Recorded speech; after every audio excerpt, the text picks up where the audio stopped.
Hello MSc final students, hope you all are doing well. आज मैं mesoionic lectures के type 1 के दो कंपाउंड्स लेके आई हूँ, 1,3-ऑक्साथायोलियम 4 ओलेट्स एंड 1,3-ऑक्साथायोलियम 5 ओलेट्स। अगर मैं इनकी स्ट्रक्चर की बात करूं तो इनकी स्ट्रक्चर बिल्कुल सिंपल है। अगर 1,3-ऑक्साथायोलियम तो नॉमेनक्लेचर के बेसिस पे हम चलते हैं। नॉमेनक्लेचर के लेक्चर्स इसमें पड़े हुए हैं चैनल पे, आप लोग वहां पर हेट्रोसाइक्लिक नॉमेनक्लेचर सिस्टम पे जाकर देख सकते हैं। प्लेलिस्ट में पूरा एडिड है स्टेप बाय स्टेप। 1 पोजीशन पे ऑक्सा यानी कि ऑक्सीजन है, 3 पोजीशन पे थाया यानी कि सल्फर प्रेजेंट है, और ओलियम मतलब 5 मेंबर्ड रिंग। तो it's been like sulphur, oxygen and R2 इसको दे देती हूँ, इसको R1 दे देती हूँ। और 4 नंबर पे क्या है? ओलेट्स। ओलेट्स इज फॉर 8 को तो डिफाइन कर रहा है नेगेटिव स्पेसीज को, नेगेटिव चार्ज को, और ओल फॉर ऑक्सीजन, तो ऑक्सीजन के ऊपर नेगेटिव चार्ज है। अब आप कहोगे कि मैम कैसे डिफाइन करा? तो 1 नंबर हम हमेशा अगर प्रायोरिटी बेसिस पे देखते हैं तो लेफ्ट टू राइट इंक्रीज होती है, टॉप टू डाउन डिक्रीज होती है। तो ऑक्सीजन सल्फर में प्रायोरिटी किसको मिलेगी? ऑक्सीजन को। देन 2 नंबर इस कार्बन को, 3 नंबर ऑक्सीजन को, एंड 4 नंबर पे क्या लगा हुआ है? OLED, oxygen containing negative species. तो ये क्या हो गया? 1,3-ऑक्साथायोलियम 4 ओलेट। ठीक है। सिमिलरली इसी तरीके से यहां पर अब हम बात करेंगे तो 1,3-ऑक्साथायोलियम। अब इसमें हम लोग बात करते हैं तो ओलेट्स कहाँ आ जाएंगे? 5th पोजीशन पर। क्यों आ जाएंगे? तो उसको देखो बच्चों, 1 नंबर तो ऑक्सीजन को ही मिलेगा, 1, ये 2, ये 3, ये 4 एंड 5 नंबर पे क्या गया? ओलेट्स। ठीक है। अब हम इसकी इन दोनों की बात करेंगे, इनकी सिंथेसिस की, इनकी रेजोनेटिंग स्ट्रक्चर की, और इनकी केमिकल प्रॉपर्टीज की। बहुत छोटे छोटे से टॉपिक है, इनको थोड़ा डिस्कस करते हुए हम चलते हैं। सबसे पहले मैं आपके लिए लेके आई हूं इसके अंदर 1,3-ऑक्साथायोलियम 4 ओलेट को हम डिस्कस करेंगे। अगर मैं इसकी प्रिपरेशन की मैं बच्चों बात करूं तो स्टूडेंट्स ये ध्यान देना कि ये जो प्रिपेयर्ड होगा ये साइक्लोडिहाइड्रेशन के एसिड के थ्रू, साइक्लोडिहाइड्रेशन से प्रिपेयर होगा। एसिड्स का यूज करेंगे इसमें, और एसिड कौन सा यूज होगा? एसिटिक एनहाइड्राइड का यूज होगा। अब एसिटिक एनहाइड्राइड क्या है? डिहाइड्रेटिंग एजेंट है। डिहाइड्रेटिंग एजेंट है तो यहां पर से अगर हम बात करते हैं तो क्या रिलीज होगा? H2O रिलीज होगा, और आपको प्रोडक्ट क्या देगा? आपका 1,3-ऑक्साथायोलियम 4 ओलेट आपको एज अ प्रोडक्ट देगा। अगर बच्चों आपको इसकी मैकेनिज्म आपके सिलेबस में वैसे तो है नहीं है, अगर आप लोग फिर भी इसकी मैकेनिज्म देखना चाहते हैं तो मैं देखो थोड़ा सा डिस्कस करती हूँ। भाई एसिटिक एनहाइड्राइड है ना, तो वो क्या करेगी? यहाँ पर डिहाइड्रेटिंग एजेंट है तो H2O लेके जाने का काम करता है ये। तो यहाँ पर जो मौजूद H है वो यहाँ से ये क्या करेगा? H2O लेके जाएगा। जैसे ही H2 लेके जाएगा तो कीटीन टाइप स्ट्रक्चर बनेगी। यहाँ carbon, double bond sulphur, R1, oxygen, double bond carbon, double bond oxygen, and यहां पर क्या है? R2। सल्फर पे प्रेजेंट क्या है? लोन पेयर प्रेजेंट्स है। तो ये सल्फर के लोन पेयर किस पे जाएंगे? इलेक्ट्रॉन डेफिशिएंट साइड पे जाएंगे। तो इलेक्ट्रॉन डेफिशिएंट साइड कौन सी है स्टूडेंट्स? ये ऑक्सीजन जो रखा है ये अपने पास इलेक्ट्रॉन लेके जाएगा, तो कार्बन पे क्या आएगी? इलेक्ट्रॉन वैलेंसी नहीं, इलेक्ट्रॉन डेफिशिएंसी जनरेट होगी। तो ये लोन पेयर क्या करेंगे? इस कार्बन पर अटैक करेंगे, और जैसे ही ये इस कार्बन पर अटैक करेंगे तो आप देखिएगा यही स्ट्रक्चर आपके पास बनेगी। ठीक है। इसके लिए एक ही आपकी resonating structure more than enough है। किसके थ्रू प्रिपेयर हो रहा है?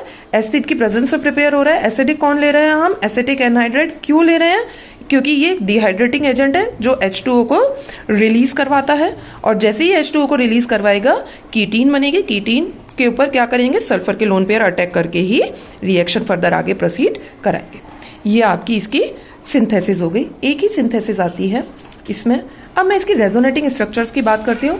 तो रेजोनेटिंग स्ट्रक्चर बात करने से पहले मैं अगर आपको इसकी प्रीवियस लेक्चर के ऊपर थोड़ा सा मैं लेके जाऊं तो आप लोगों को स्टूडेंट्स ध्यान होगा मैंने यहाँ पर क्या बात करी थी कि 1,3 डाइपोलर साइक्लो एडिशन रिएक्शन देते हैं कौन? टाइप ए कंपाउंड्स, यानी कि ये खुद किसकी तरह बिहेव करते हैं? 1,3 डाइपोलर स्पेसीज की।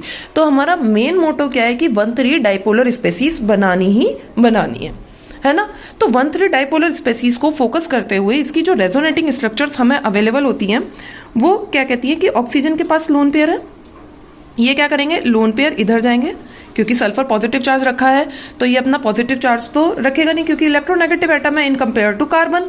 तो ये क्या करेगा, ये पॉजिटिव चार्ज को खत्म करने के लिए अपने पास जैसे ही पाई बॉन्ड की शिफ्टिंग कराएगा तो इस कार्बन पर इलेक्ट्रॉन्स की कमी होगी, तो ये ऑक्सीजन लोन पेयर अपने इलेक्ट्रॉन्स दे देंगे। ये जैसे ही अपने इलेक्ट्रॉन्स देंगे तो ऑक्सीजन पे क्या आ जाएगा, पॉजिटिव चार्ज आ जाएगा। सल्फर का तो पॉजिटिव चार्ज खत्म हो गया पर ऑक्सीजन पर पॉजिटिव चार्ज आ गया, ये तो एज इट इज मेंटेन है ही है।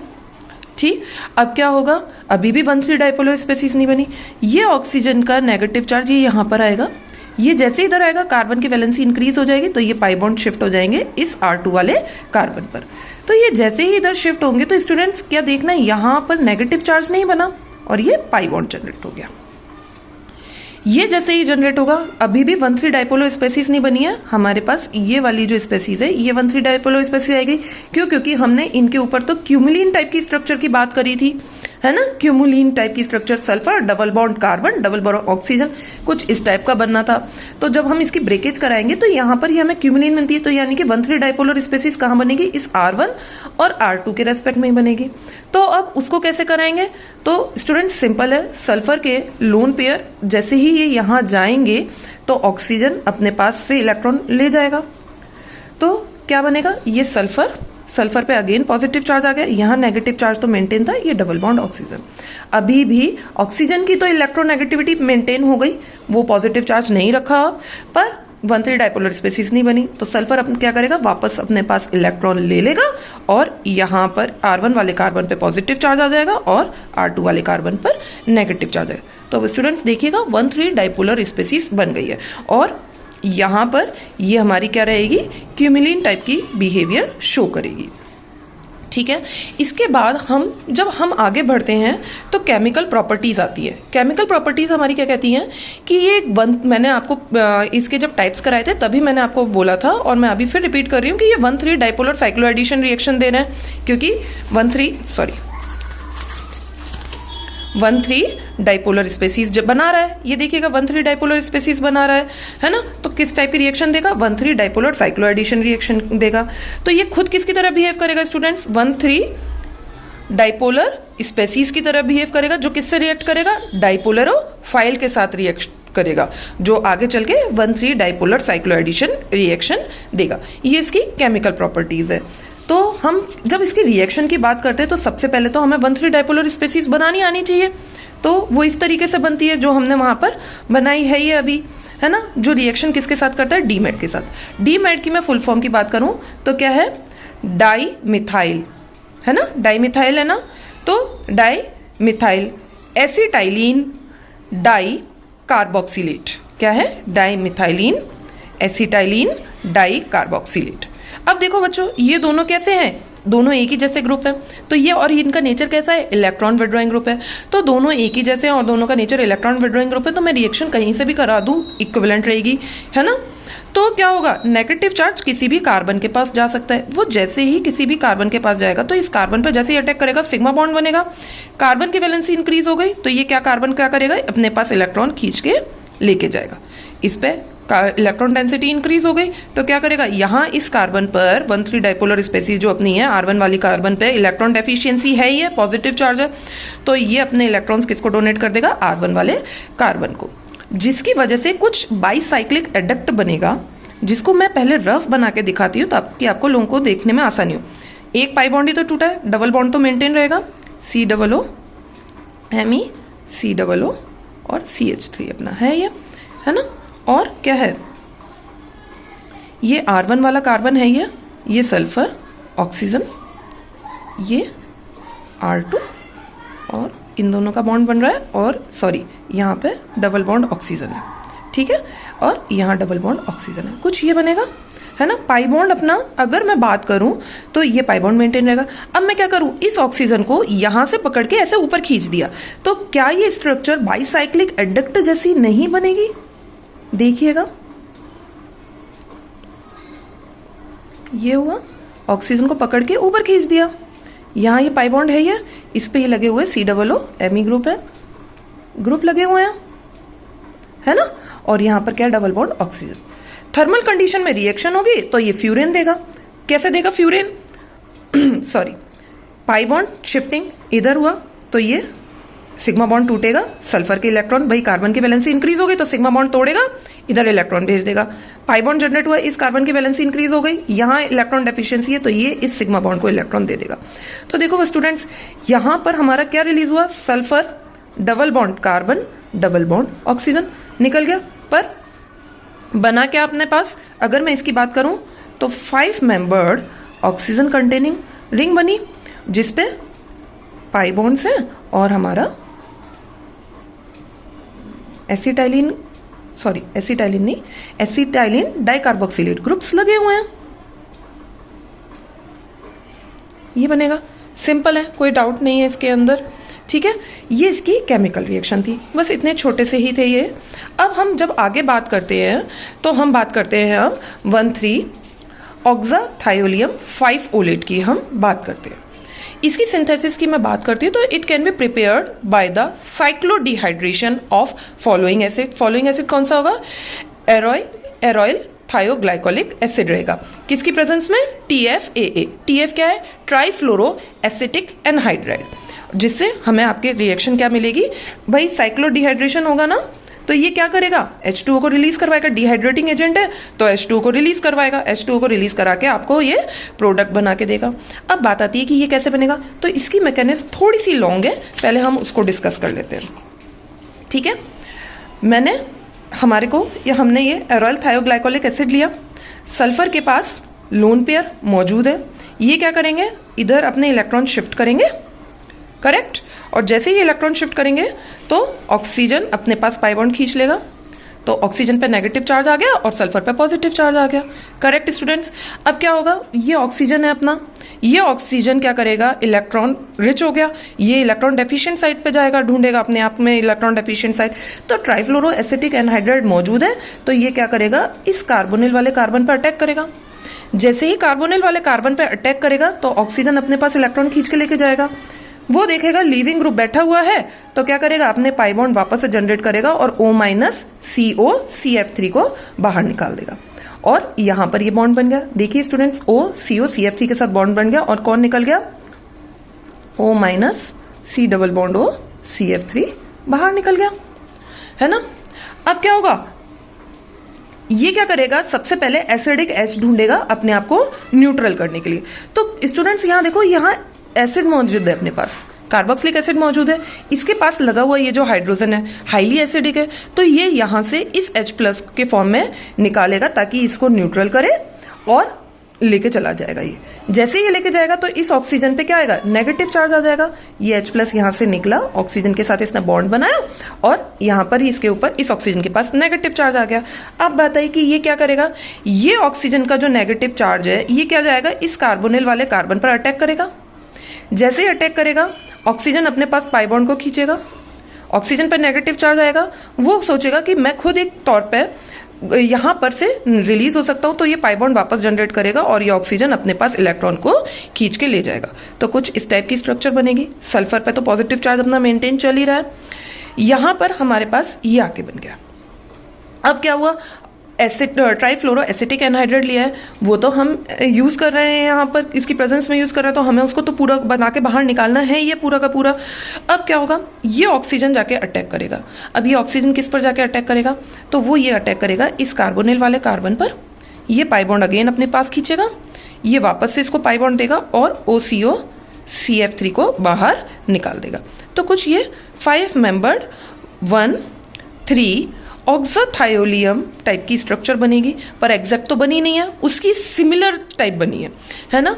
अब इसका सिमिलर टाइप बनाने के लिए हमें क्या होगा? इधर एक नेगेटिव चार्ज भी तो चाहिए ना, तभी तो 1,3 ऑक्साथायोलियम 5 ओलेट बनेगा। तो क्या होगा? यहां पर हमारे पास ये एक नेगेटिव स्पेसीज निकली थी, ये अपने आप को न्यूट्रल करना चाहेगी, ये न्यूट्रल करने के लिए एसिडिक एच ढूंढेगी। तो कहीं आपको ये नहीं लगता स्टूडेंट्स कि ये एच अपना एसिडिक है? जैसे ये H+ जाएगा तो इस पे नेगेटिव चार्ज आएगा, है ना, और इस पे ये जो नेगेटिव चार्ज आएगा वो रेजोनेंस में जा सकता है ना। तो एसिडिक एच हुआ तो यानी कि ये यहां से क्या करेगा? H+ को लेके जाएगा। जैसे ही H+ को लेके जाएगा तो देखो 1,3 डाइपोलर स्पेसीज बन गई। और 1,3 डाइपोलर स्पीसीज ही रिएक्शन कराती हैं। सिंपल थी, एक बार फिर से देख लीजिएगा इसको रिपीट करके। अब हम इसकी रेजोनेटिंग स्ट्रक्चर्स की बात करते हैं। तो स्टूडेंट्स, इसकी रेजोनेटिंग स्ट्रक्चर सिमिलर हैं जो अभी हमने फोरोलेट करा था। सिंपल है, क्या होगा, ऑक्सीजन है, इलेक्ट्रोनेगेटिव अपने पास, पॉजिटिव चार्ज नहीं रखेगा तो ये तोड़ेगा, यहाँ इलेक्ट्रॉन लेके जाएगा। फिर क्या हुआ, इसके कार्बन पर इलेक्ट्रॉन की कमी आई तो सल्फर ने इलेक्ट्रॉन दिए। सल्फर ने जैसे ही इलेक्ट्रॉन दिए तो सल्फर के पास इधर पाई बॉन्ड जनरेट हो गया और ये R2 है, ये R1 है और ऑक्सीजन है इधर, है ना। तो सल्फर पे पॉजिटिव चार्ज जनरेट हो गया। अब क्या होगा, ये ऑक्सीजन इधर और ये पाई बॉन्ड इधर, ये क्या बनाएंगे, ऑक्सीजन, सल्फर, R2, R1, ये पाई बॉन्ड ऑक्सीजन, ये नेगेटिव चार्ज और इस सल्फर पे पॉजिटिव चार्ज। अगेन ऑक्सीजन के लोन पेयर इधर जाएंगे और ये सल्फर को इलेक्ट्रॉन देंगे। तो क्या बनेगा, oxygen, sulphur, R2, double bond oxygen, ये नेगेटिव चार्ज चल ही रहा है, यहाँ R1 आया, ये ऑक्सीजन पर फिर से पाई बॉन्ड हो गया। हमें बनाना क्या है, मोटो हमारा क्या है यहाँ पर, 1,3 डाइपोलर स्पेसीज बनानी है ताकि रिएक्शन वही करती है, टाइप ए टाइप का कंपाउंड है। तो ये पाई बॉन्ड जैसे ही अपने पास लेगा तो आपके पास 1,3 डाइपोलर स्पेसीज बन जाएगी। ऑक्सीजन, सल्फर, R2, R1 और ये इस पे पॉजिटिव आ गया, इस पे नेगेटिव आ गया और ये डबल बॉन्ड ऑक्सीजन। सिंपल है। अब इसकी केमिकल प्रॉपर्टीज़ के ऊपर हम बात करते हैं। तो केमिकल प्रॉपर्टीज़ की मैं बात करूंगी तो वही चीज़ है कि ये क्या है, 1,3 डाइपोलर साइक्लोएडिशन रिएक्शन देता है, यानी कि ये खुद 1,3 डाइपोलर स्पेसीज की तरह बिहेव करता है। हम वही तो कर रहे थे, है ना। और किसके साथ रिएक्ट करेगा, 1,3 डाइपोलरोफाइल के साथ ये रिएक्ट करेगा और साइक्लोएडिशन रिएक्शन ये देता है। अब हम इसकी केमिकल रिएक्शंस देखेंगे। केमिकल रिएक्शन में ये खुद 1,3 डाइपोलर स्पेसीज बन के बिहेव करके कि फिर रिएक्शन करेगा। वही रिएक्शन डीमैड के साथ करेगा जो हमने पहले करी थी, ठीक है। तो स्टूडेंट्स देखिए क्या है, अगेन डीमैड है यानी कि dimethyl acetylene dicarboxylate के साथ रिएक्शन करेगा। दोनों कैसे हैं, इलेक्ट्रॉन विड्रॉइंग ग्रुप है। तो नेगेटिव स्पेसीज किसी भी कार्बन पे जा सकती है। तो यहाँ पर से ये इस कार्बन पे गई, पाई बॉन्ड शिफ्ट होगा, कार्बन पे इलेक्ट्रॉन डेंसिटी जनरेट होगी। जैसे ही जनरेट हुई तो यहाँ पर ये इलेक्ट्रॉन डेंसिटी इस इलेक्ट्रॉन डेफिशिएंट कंपाउंड के पास जाएगी और एक बाईसाइक्लिक एडेक्ट बनाएगा। मैं अब यहाँ पर डायरेक्ट बना रही हूँ ये bicyclic adduct, sulphur, COO methyl group, COO methyl group. अब स्टूडेंट्स यहाँ पर देखिए वही चीज है, इस सल्फर को उठा के मैंने ऊपर खींच दिया है, बाईसाइक्लिक एडेक्ट बन गया। यहाँ पर थर्मल कंडीशन में जैसे ही रिएक्शन होगी, एक सेकंड दीजिएगा मेरे को, थर्मल कंडीशन में जैसे ही रिएक्शन होगी तो क्या होगा, CO2 बन के बाहर निकलेगा, पाई बॉन्ड ये यहाँ पर, तो ये इधर और ये पाई बॉन्ड इधर शिफ्ट हो जाएगा। तो CO2 रिलीज हुई और आपको एक 5 मेंबर्ड सल्फर कंटेनिंग रिंग बन गई।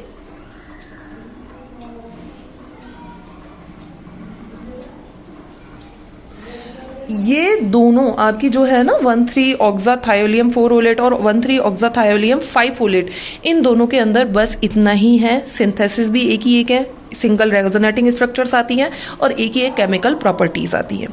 इनके अंदर शॉर्ट में ही पूछा जाता है विद इन 3 और 5 मार्क्स। ठीक है स्टूडेंट्स, ये बहुत ही सिंपल है, दोनों एक जैसे हैं, इसलिए मैंने इन दोनों को एक जैसा करवाया है और शॉर्ट में ही करवाया है। और आपके एग्जाम के पॉइंट ऑफ व्यू से ये मोर देन इनफ है। रही बात अगर रेजोनेटिंग स्ट्रक्चर्स की, तो एग्जाम में सिंगल 1-1, 2-2 मार्क्स में इनकी रेजोनेटिंग स्ट्रक्चर्स भी पूछ ली जाती है, चाहे अजमेर यूनिवर्सिटी हो या राजस्थान यूनिवर्सिटी हो, चाहे शेखावटी यूनिवर्सिटी हो। तो मैं उम्मीद करूंगी आपको यहाँ पर कोई दिक्कत नहीं आई होगी। अब बात अगर यहाँ पर ये आ रही है कि भाई इसमें अगर हम जब बात कर रहे थे तो मैंने क्या बोला था, दोनों इक्विवेलेंट है, यहाँ पर क्या है, ये स्ट्रक्चर इक्विवेलेंट है, तो कहीं पर भी जा सकता है। क्यों? क्योंकि यहाँ पर रेडियो सेलेक्टिविटी की दिक्कत ही नहीं आएगी। रेजोनेटिंग स्ट्रक्चर में क्या फोकस रखना है, 1,3 डाइपोलर स्पेसीज बनानी है। और दोनों के अंदर अगर मैं सिंथेसिस की बात करूं तो dehydrating agent main role play कर रहा है। तो इनकी रिएक्शन सिंपल है, आप प्लीज एक बार पढ़िएगा, आपको समझ में आएगा, होप सो।